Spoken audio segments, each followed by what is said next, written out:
साहेब. नमस्कार अजित दादा. मी कलाकाराची मुलगी सह्याद्री मळेगावकर बोलते. जास्त वेळ घेणार नाही तुमचा, थोडं माझं ऐकून घ्या.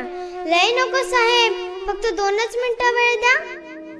कोरोनाचं संकट आलं, आम्हा कलाकारांचं जगणं कठीण झालं. राशनचं किट मिळालं, ते पण 4 दिवसात संपून गेलं.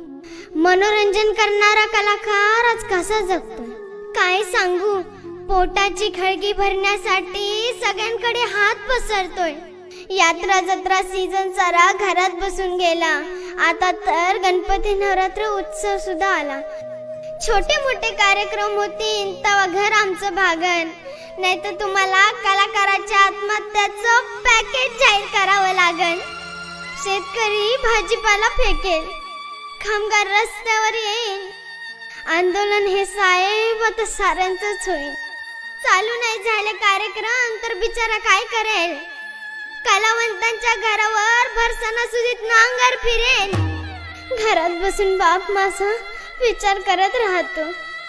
केविलवाल्या नजरेनं माझ्याकडेच पाहतो. होतं नव्हतं तेवढं सारं घर खर्चासाठी मोडलंय. आज तर माझ्या आईचं मंगळसूत्र सोनाऱ्याकडे घाण पडलंय. ओ मुख्यमंत्री साहेब, मी चिमुकली तुम्हाला पदर पसरून जोगवा मागते. घालाल का एवढं पदरात माझ्या? बघवत नाही हाल म्हणून आज बोलते. कलाकाराचे घर फक्त कार्यक्रमावरच चालते. रंगमंचावरचा त्याचा कार्यक्रम चालू करा ना पुन्हा. अहो रंगमंचावरचा त्याचा कार्यक्रम चालू करा ना पुन्हा. काही नको साहेब, पाठीवरती हात ठेव